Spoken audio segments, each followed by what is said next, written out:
Marina Hoffman sat on the hard plastic bench in the departure area of Munich airport and stared at her phone. The message was short, but it made her heart beat faster. "I can't wait to finally see you. Tomorrow at this time, you'll be in my arms." The words came from Ryan Mitchell, the man who had changed her entire life over the past 4 months without ever being physically present. At 37, Marina had never expected to feel something like love again. After a failed marriage that had ended 3 years ago in a quiet, almost relieving divorce, she had retreated into her work as an administrative assistant at a medium-sized insurance company in Augsburg. Her days had become predictable, a series of routines that offered security but also left a certain emptiness. Her 2 daughters, Lisa and Sophie, were grown up and had long since started their own lives. Lisa was studying medicine in Berlin. Sophie was working as a graphic designer in Hamburg. The apartment Marina lived in had become too big for a single person, too quiet, too empty. It was the end of April when she signed up for a dating platform for the first time. Her colleague Petra had persuaded her to do so after Marina had spent yet another Saturday evening alone at home. "You need to get out again, Marina," Petra had said as she sipped her afternoon coffee. "You're still young. You deserve to be happy." Marina had reluctantly agreed, more to satisfy Petra than out of her own conviction. She had created a profile, uploaded a few photos that her friend had selected, and then she was almost ready to forget the whole thing. But then Ryan had written to her. His first message had been polite, but not intrusive. He introduced himself as Ryan Mitchell, 48 years old, a civil engineer from Houston, Texas. He explained that he often worked internationally and had just completed a project in Europe. His profile picture showed an attractive man with graying hair, friendly eyes, and a confident smile. There was something reassuring about his writing style, a maturity and calmness that appealed to Marina. She replied cautiously at first, then more and more openly. The conversations developed quickly. Ryan was charming, attentive, and seemed to show genuine interest in her life. He asked about her daughters, her work, her dreams. He told her about his own failed marriage, about his daughter in the US, whom he rarely saw because she lived with her mother. He spoke of the loneliness that came with his job, of the long months on construction sites in foreign countries, of hotel rooms that never felt like home. Marina felt a connection she couldn't explain. It was as if someone finally understood how she felt. After 2 weeks of daily messages, Ryan suggested they talk on the phone. His voice was deep and warm, with a Texas accent that seemed foreign yet pleasant to her. They talked for hours, sometimes late into the night. Ryan told her about his next project, a major infrastructure project in Mexico that was set to begin in a few weeks. "It's a once-in-a-lifetime opportunity," he explained. "But honestly, Marina, nothing makes me happier than the prospect of meeting you in person one day." Marina felt something open up inside her, a door she had long believed to be closed. She began to look forward to his calls, to the messages that brightened her day. Her colleagues noticed the change. "You're glowing," Petra said one morning. "What happened?" Marina blushed and told her about Ryan, cautiously at first, then with growing enthusiasm. Petra was skeptical. "Be careful," she warned. "You don't really know him. The internet is full of people pretending to be someone they're not." But Marina didn't want to hear the warnings. Ryan sent her photos of himself, his work, the places he had been. He was patient and understanding when she expressed doubts. "I understand your caution," he said once on the phone. "I know this is all unusual, but sometimes the best things in life happen in unexpected ways. I feel like we could have something special, Marina. I want to prove that to you." At the end of May, after communicating daily for almost 2 months, Ryan made a proposal that made Marina's heart race. "I'm starting the project in Cancún in June," he explained. "It's a beautiful place, Marina.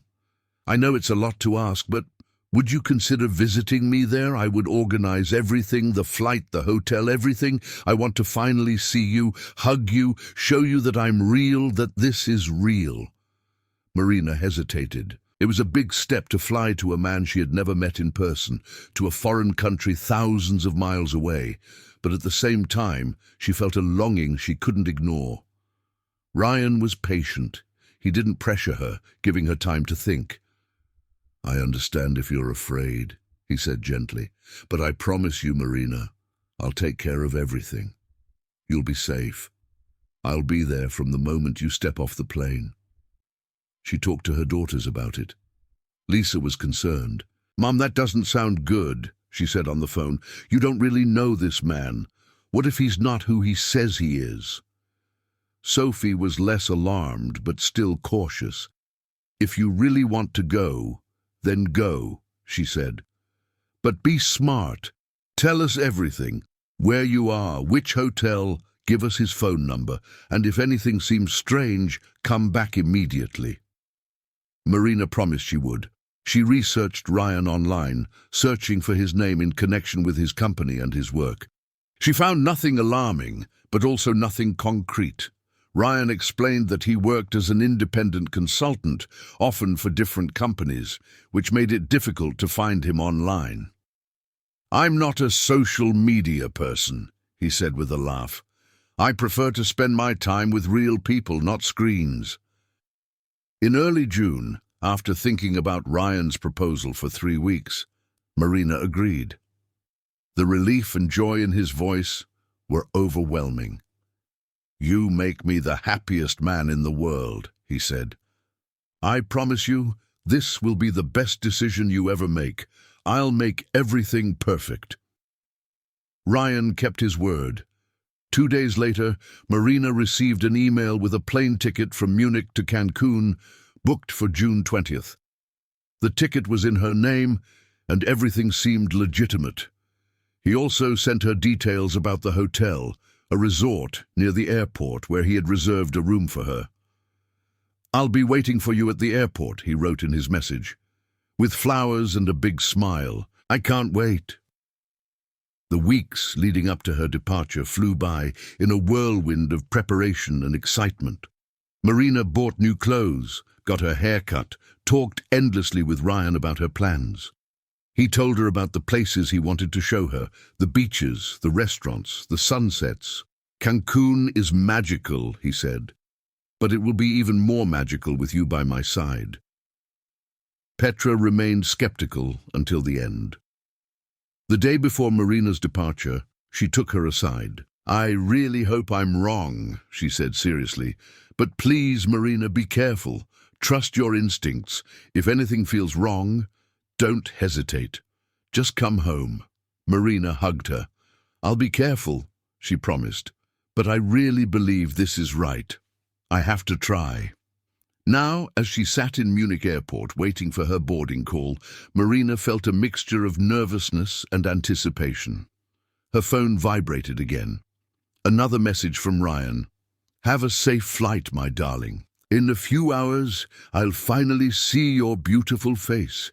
I love you." Marina smiled, her heart swelling. He had told her he loved her for the first time a week ago, late at night, during one of their long phone calls. She had said it back, cautiously at first, then with growing certainty. It felt right. The flight was called. Marina got up, grabbed her carry-on bag, and joined the line of passengers. She took one last look at her phone, at Ryan's message, at his profile picture. In a few hours, she would finally see him, hold his hand, hear his voice without the distortion of a phone line. She would know if what she felt was real.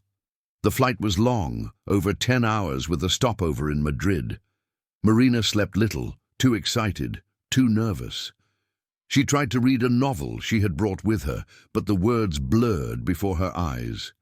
Instead, she stared out the window, watching the clouds, the ocean far below, and imagining what the next few days would be like. Ryan had made a whole plan.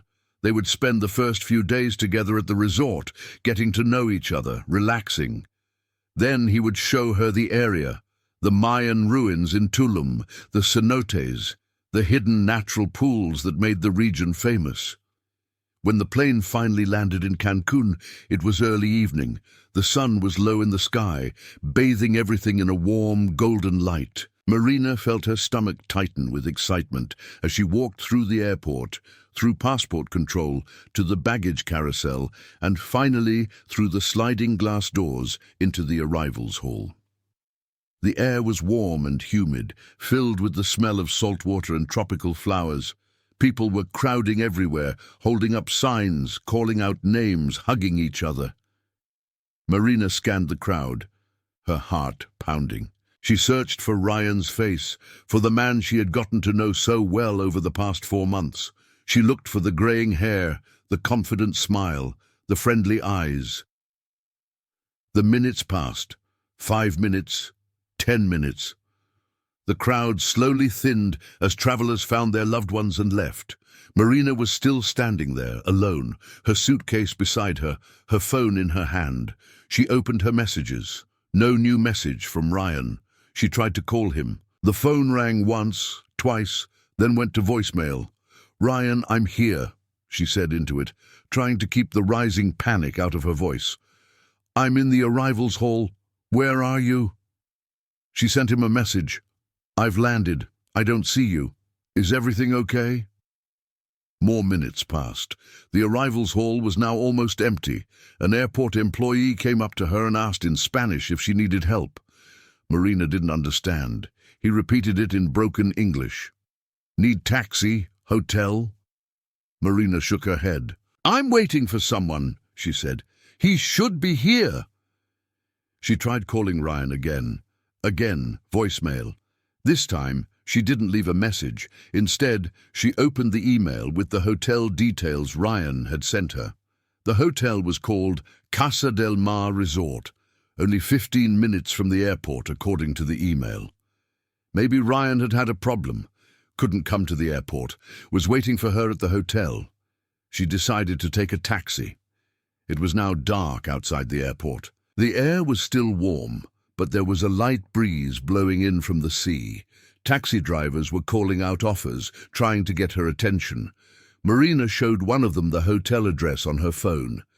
The driver nodded and loaded her luggage into the trunk. She got in, and the taxi drove off out of the brightly lit airport grounds and into the night. During the ride, Marina tried to stay calm. There was surely an explanation. Maybe Ryan had lost his phone. Maybe there was a problem with his car. Maybe he was waiting at the hotel, worried because he couldn't reach her. She would see him soon and everything would be fine.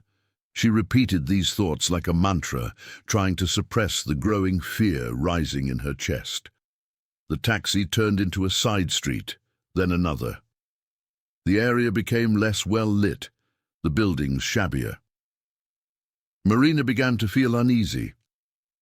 "Is this the right way?" she asked the driver in English. He muttered something in Spanish that she didn't understand and drove on. Finally, the taxi stopped in front of a building. It wasn't a resort. It was a small, run-down motel, the paint peeling off the walls, some of the neon letters in the sign blown out. Casa del Mar, it said, but it looked nothing like the pictures Ryan had sent her. Marina stared at the building, her heart sinking. "This can't be right," she said, more to herself than to the driver. The taxi driver pointed to the sign and shrugged. She paid him with trembling hands and got out. The driver drove away, and she stood there alone, her suitcase beside her, in front of the shabby motel, far from home, in a foreign country, and the man who had promised to wait for her was nowhere to be seen. Marina stood in front of the dilapidated motel and felt panic constricting her throat. This was not the resort from the photos. The facade was dirty, cracks ran through the plaster, and muffled music came from one of the windows on the ground floor. She tried calling Ryan again, voicemail. Her hands trembled as she typed a message. "Ryan, where are you? I'm at the hotel, but this isn't the right place. Please answer me." The motel's front door creaked as she opened it. Inside, an elderly man sat behind a counter, The TV was on, and he barely looked up when she entered. Marina tried to communicate in English. "Excuse me, I'm looking for someone, Ryan Mitchell. He should have a room reserved here." The man stared at her blankly, said something in Spanish that she didn't understand. He shrugged and pointed to a book on the counter. Marina leafed through the handwritten entries. No Ryan Mitchell, no room in her name, nothing. Her legs felt weak. She pulled out her phone and reopened the email with the hotel reservation. The address was correct, but something was fundamentally wrong. She looked around the shabby lobby and slowly realized the truth she didn't want to believe. Ryan had lied to her. With a trembling voice, she asked the man if there was a room available. He nodded and quoted a price. Marina paid with her credit card, even though every fiber in her body told her to run. But where to? She was alone, in a foreign country, at night, with no plan. The man handed her a key. Room 12, first floor. The room was small and sparse. The bed looked worn. The curtains were thin and dirty. Marina dropped her suitcase and sat down on the edge of the bed. Her hands were still shaking. She called Ryan again. This time the phone was turned off. No connection. Tears welled up in her eyes, but she wiped them away. She had to think, make a plan. She called Lisa. It rang for a long time. Then her daughter answered, her voice sleepy. "Mom, it's the middle of the night here. Is everything okay?" Marina tried to sound calm, but her voice broke. "Lisa, I think I made a mistake. Ryan isn't here. The hotel isn't the one he showed me. I don't know what to do." Lisa was wide awake immediately. "What? Mom, where are you exactly?" Marina described the situation, the name of the motel, the area as best she could. "Okay, listen," Lisa said firmly. "You're not going anywhere tonight. Lock the door. Tomorrow morning you're going straight to the airport and booking the next flight home. Understood?" Marina nodded, even though her daughter couldn't see her. Yes, I will." After she hung up, Marina sat in the silence of the shabby room. Her phone was on the bed next to her. She opened the messages with Ryan and read them all again. The sweet words, the promises, the declarations of love. Everything felt hollow now, like a lie. But why? What had been his goal? Then her phone vibrated. A new message, not from Ryan, but from an unknown number. "Marina, I'm sorry, it's complicated. I can explain everything. Meet me tomorrow at 10 o'clock on the beach at Playa Delfines. Please, give me a chance." The message was in English, but there was no signature. Marina stared at the message. Was it Ryan from a new phone, or was it someone else?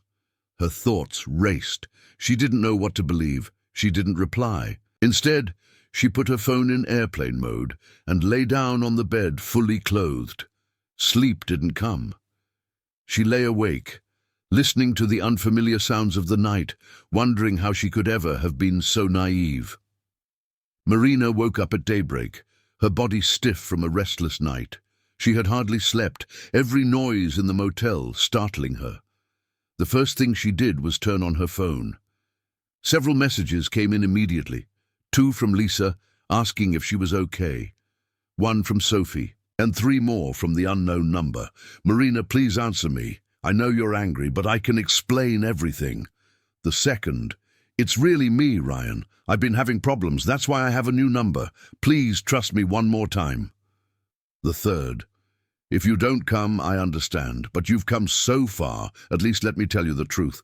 Playa Delfines, 10 o'clock. I'll be there." Marina sat on the bed and read the messages over and over. Every rational fiber in her told her to go to the airport as Lisa had advised. But part of her, the part that had talked to Ryan for 4 months, that knew his voice, his stories, his fears, wanted answers. She had to know why. Was he in trouble? Had something prevented him from coming to the airport? She left the motel at 9 o'clock. In the morning sun, the area looked less threatening but still run down. She took a taxi and showed the driver the name of the beach on her phone. The driver nodded and drove off. During the ride, Marina looked out the window. Cancún was beautiful, with its white sand beaches and turquoise water, but she couldn't enjoy the beauty. Her thoughts revolved solely around Ryan. Playa Delfines was a public beach, spacious and still relatively empty at this time of day. Marina paid the taxi driver and got out. The warm sand beneath her feet felt strange. She scanned the area, looking for a man who looked like Ryan in the photos. Her heart was beating fast, her palms were sweaty. Then she saw him. He was standing near a palm tree, about 50 meters away, looking out at the sea. But as she got closer, her breath caught in her throat. The man who turned around looked like Ryan, but he wasn't the same. His face was older, his skin weather-beaten, his eyes had a different expression. He was thinner than she had expected, and he was wearing worn-out clothes, not a trace of the successful engineer she had imagined. "Marina," he said. His voice was Ryan's voice, but it sounded tired, resigned. "You came. I didn't know you would." Marina stopped 2 meters away from him, her arms crossed in front of her chest. "Who are you really?" she asked, her voice trembling with suppressed anger. The man sighed deeply. "I'm Ryan, but not the Ryan you know, not the man in the photos." Marina felt nauseous. "You lied to me. From the beginning. The photos, the stories, it was all a lie." Ryan nodded slowly. "Not everything. My feelings for you are real, but yes, the photos weren't of me. I'm not an engineer. I'm just a man who was desperate to find a connection, someone who would listen to him." Marina took a step back. "Why? Why did you bring me here? What do you want from me?" Ryan raised his hands defensively. "I didn't want to hurt you, I swear. I thought if we met, you could see past the lies, see the real person I am. I'm in love with you, Marina. The way you talk, the way you think. Please give me a chance." Marina shook her head, tears stinging her eyes. "You have no idea what love means. You manipulated me, took advantage of me. I flew thousands of miles for a lie." She turned away, ready to leave. "Wait," Ryan called. "There's something else you need to know, something I need to explain to you. Please, just 5 minutes." Marina turned back, her face hard. "What could be worse than what you've already done?" Ryan lowered his gaze. "The plane ticket, the hotel, I didn't pay for them, someone else did. And now they want something from you." Marina's blood froze in her veins. "What do you mean, someone else paid? Who?" Ryan seemed to shrink, his shoulders slumping forward. "People I'm in trouble with. I owed them money, a lot of money. They said they'd forgive the debt if I helped them bring someone like you here." "Someone like me?" Marina's voice became shrill. "What does that mean? What do they want from me?" Ryan didn't dare look her in the eye. "They're looking for women, Europeans, traveling alone, women who are unknown here, who have no connections. I didn't know exactly what their plan was, I swear. I just thought they might want to, I don't know, persuade you to invest in something or rob you. But then I overheard a conversation last night. It's worse." Marina staggered backward, her legs threatening to give way. "What are they up to?" Ryan finally looked up, and she saw real fear in his eyes. "They have a network. They bring women to South America, force them to work in clubs, take away their passports. I didn't want this, Marina. When I realized what I had done, I panicked. That's why I didn't come to the airport. I wanted to warn you." Marina felt like she was suffocating. The world around her was spinning. "Who are these people? Where are they?" Ryan shook his head. "I only know one name, Carlos. He's the middleman. He was supposed to pick you up from the motel today. He thinks I'd take you back there after I calmed you down, told you a story to convince you to stay." "I have to go to the police," Marina said, reaching for her phone. Ryan grabbed her arm, not roughly, but firmly. "No, wait. If you go to the police, they'll disappear, and you'll still be in danger. These men have connections everywhere. You just have to get away right now. Go to the airport, take the next flight anywhere, and come home." Marina pulled her arm away. "And you? You got me into this situation. You're just as guilty as they are." Ryan's face contorted in pain. "I know. I'll have to live with that guilt. But now is not the time for justice. Now it's about your survival. Please, Marina, go. Right now." At that moment, Ryan's phone vibrated. He looked at the screen and his face turned pale. "It's Carlos. He's asking where I am, why you're not back at the motel." Marina felt pure panic wash over her. "What should I do?" Ryan quickly typed a message. "I'll text him that we're still talking, that I'll bring you back soon. That might give you an hour's head start." He reached into his pocket and pulled out a handful of crumpled bills. "Here, take this. It's not much, but it's enough for a taxi to the airport. Don't go back to the motel. Don't get anything. Your suitcase isn't important. Just your passport and your life." Marina took the money with trembling hands. She wanted to scream, to cry, but there was no time. "If they find you, what will happen?" she asked. Ryan smiled sadly. "That's not your problem anymore. I've made my decisions. Now you have to make yours. Run, Marina, and I'm sorry for everything." He turned and began walking along the beach in the opposite direction. Marina stood there paralyzed for a moment, then forced her legs to move. She ran to the street and desperately waved down a passing taxi. The driver stopped, and she jumped in. "Aeropuerto, por favor. Rapido." The driver nodded and stepped on the gas. As the taxi raced through the streets of Cancún, Marina looked out the back window as if someone might be following her at any moment. Her heart was pounding so loudly that she thought it would jump out of her chest. She reached for her phone to call Lisa, but her hands were shaking too much. The reality of what had almost happened began to overwhelm her. The taxi fought its way through the heavy traffic of Cancún. Every red light felt like an eternity. Marina stared at her phone, her fingers hovering over Lisa's contact, but she couldn't bring herself to call. What would she say? That her life was in danger, that she had been lured into a trap. The shame burned almost as hot as the fear. "How much longer?" she asked the driver in broken English. 15 minutes, senora," he replied, glancing at her with concern in the rearview mirror. She must have looked terrible, pale, sweaty, frightened. She tried to calm down, but her thoughts were racing. What if Carlos already knew she had escaped? What if he was waiting for her at the airport? Her phone vibrated, a message from the unknown number, but it wasn't Ryan. "You should have listened to your friend, Marina.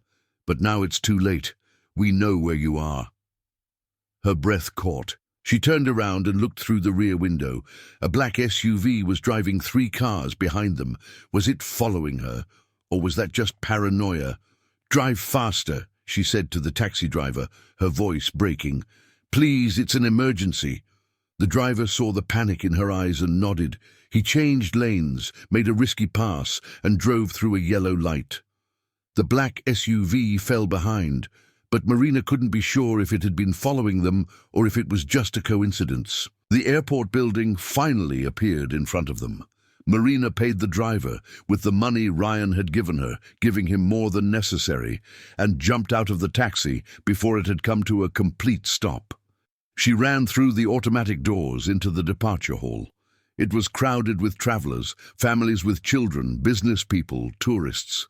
She felt safer in the crowd for a moment. She hurried to the nearest counter, regardless of which airline it was. "I need the next flight to Germany, please. Or anywhere in Europe. It's urgent." The woman at the counter tapped on her keyboard. "The next flight to Munich leaves in 3 hours, but it's fully booked. I have a seat to Madrid in 4 hours with a transfer." "I'll take it," Marina interrupted, "no matter how much it costs." She pulled out her credit card.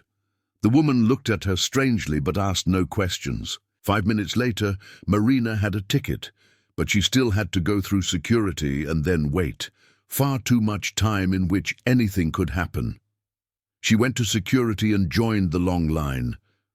Every time someone got too close, she flinched. She kept looking around, searching for suspicious faces, for the black SUV, for someone watching her. The line moved agonizingly slowly. Then she saw him. A man in a dark shirt standing at the edge of the hall, scanning the crowd. His gaze met hers for a fraction of a second, and she saw the recognition in his eyes. He started to move straight toward her. Marina felt her throat tighten. She hadn't passed through security yet.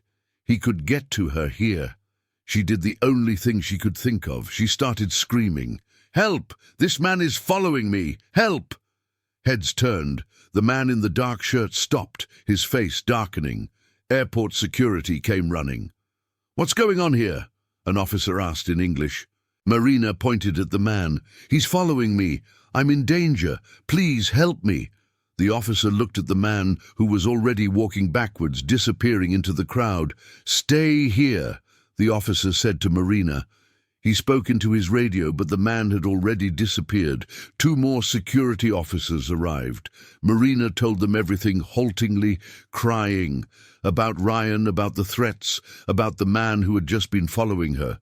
The officers listened, took notes. One of them led her to a private room. "You stay here until your flight is ready for boarding. We will escort you safely to the gate." Marina sat in the small room, guarded, finally safe, but still trembling. She finally called Lisa. "Mum, thank God," Lisa said when she answered. "I was so worried. Where are you?" The flight to Madrid was a nightmare of exhaustion and hypervigilance. Marina sat by the window but couldn't look outside. Every time someone walked down the aisle, her body tensed. She didn't sleep. Even though her eyes burned with fatigue, everything replayed over and over in her head. Ryan's voice on the phone, the lies, the man on the beach, the escape. She felt like she was in a bad dream from which she couldn't wake up. When the plane finally landed in Madrid, Marina had 4 hours until her connecting flight to Munich. She didn't leave the transit area, staying close to the gate, surrounded by other travelers. Here on European soil, she felt safe enough to really think for the first time in days. She took out her phone and read the messages that had accumulated. Lisa had written several times, as had Sophie. Both were relieved that she was on her way back, but also angry and concerned. "Mom, you have to go to the police as soon as you land," Lisa wrote. "These men have to be stopped. What if they do this to another woman?" Marina knew her daughter was right, but the thought of reliving everything, admitting her naivety in front of strangers, made her cringe inside. There was also a message from Petra, her colleague. "Marina, I heard you're back early. Is everything okay? Call me if you want to talk."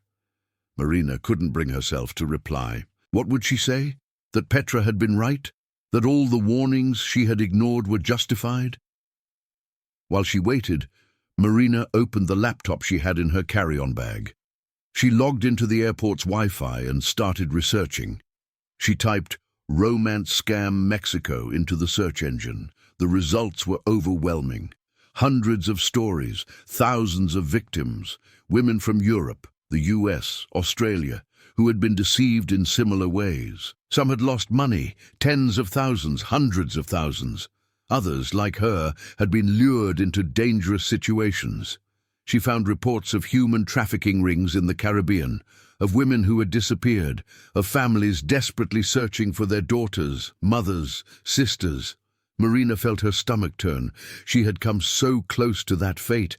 If Ryan hadn't found his conscience at the last moment, if she hadn't screamed and called for help, she closed the laptop, unable to read any further. Instead, she stared at the people around her, families returning from vacation, business people traveling between meetings, young couples holding hands. Everything seemed so normal, so peaceful. No one here knew what she had just been through. She was just another tired traveler among thousands. The flight to Munich was finally called. Marina boarded, found her seat, and as the plane took off, she felt the tension slowly drain from her body. She was on her way home. She was safe. She had survived. When she landed in Munich, Lisa and Sophie were waiting for her at the gate. The moment Marina saw them, something inside her broke. She dropped her suitcase and fell into her daughter's arms, sobbing uncontrollably. "I'm so sorry," she whispered over and over. "I'm so sorry." Lisa and Sophie held her tight, telling her that everything would be okay, that she was safe now. They drove back to Augsburg, but not to Marina's apartment. Lisa insisted that her mother stay with her for the first few days. Sophie took time off work and came down from Hamburg. The three women sat in Lisa's small apartment, and Marina told them everything, every detail, every lie, every moment of fear.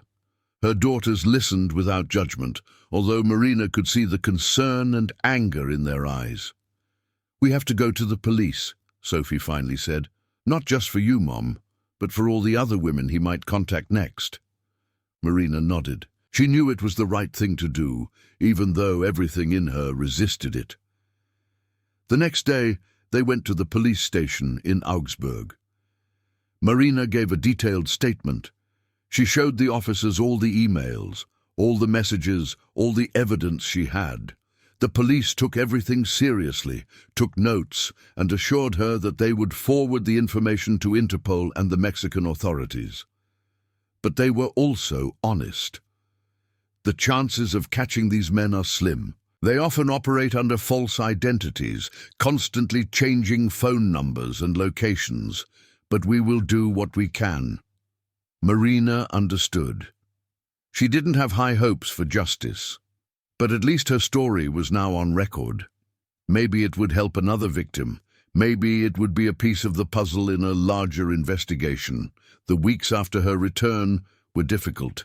Marina couldn't go to work, took sick days, then time off. She slept poorly, had nightmares in which she was back in Mexico being pursued, captured.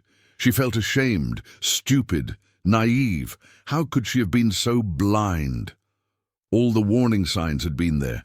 The insistence on secrecy, the too perfect promises, the vague professional life that couldn't be verified. Petra visited her one afternoon, bringing flowers and coffee. "Marina, I don't want to say I told you so," she began cautiously. "But I want you to know, this doesn't make you stupid. These men are professionals. They know exactly how to manipulate people, how to build trust. You're not the first, and, unfortunately, you won't be the last." Marina nodded, but the words did little to help. She still felt guilty, responsible for her own near tragedy. "I should have been more careful," she said quietly. "I should have listened to my gut feeling." "You were lonely," Petra said gently, "and he took advantage of that. It's not your fault." She put a hand on Marina's arm. "But you have to start healing now. Maybe talk to someone about it, a therapist." Marina resisted the idea at first, but Lisa and Sophie urged her to do so. Finally, she agreed. She found a therapist who specialized in trauma and victims of fraud. The sessions were painful, forcing Marina to confront things she would rather have suppressed: her loneliness after the divorce, her need for validation, her longing for love and connection. "You didn't feel anything wrong," the therapist said in one of the sessions. "The desire for love and companionship is deeply human, but these men are predators who use precisely those human needs against their victims. You need to learn to distinguish between your legitimate emotions and manipulation." Slowly, over the course of months, Marina began to heal. She returned to work, first part-time, then full-time again. Her colleagues were supportive, didn't ask uncomfortable questions, and gave her space and time. She started meeting up with friends again, went to yoga with Petra, and took control of her life again. But there were also setbacks. 6 months after Cancún, Marina received an email from a woman named Claudia from Austria. "I saw your story in a police report," she wrote. "I think the same man contacted me. He now calls himself David, says he's an architect in Florida, but the tactics are identical. Thank you for going to the police. You probably saved me." Marina read the email with mixed feelings. Relief that she had helped, but also anger that these men were still out there, still preying on women, still destroying lives. She replied to Claudia, sharing her experiences, warning her about all the details she could.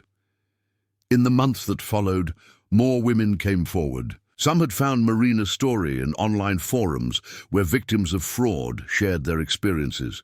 Others were referred to her by the police. Marina began to build a kind of unofficial network, helping women recognize the warning signs, encouraging them to report the crime, and guiding them through the trauma. Lisa was proud of her mother. "You've turned something terrible into something good," she said one evening at dinner. "You're helping other people protect themselves." Marina smiled weakly. "I wish I didn't have to do it. I wish these men didn't exist. But they do exist," Sophie said, "and women like you who share their stories make a difference." A year after Cancun, Marina sat in her apartment, now newly furnished, a fresh start. She had survived. She had learned. She had grown stronger, even if the scars remained. She opened her laptop and began to type, writing down her story, not as a victim, but as a survivor, as a warning, as hope for others. She knew that Ryan and the men behind him would probably never be caught. She knew that somewhere in the world at that moment, another woman was receiving a charming message from a stranger who promised to change her life. But maybe, just maybe, her story would help that woman say no, ask questions, protect herself. Marina clicked save and leaned back. Outside, the sun was setting over Augsburg, her city, her home, her safe place. She had made the worst mistake of her life, but she had survived, and that she thought was enough. For today, that was enough.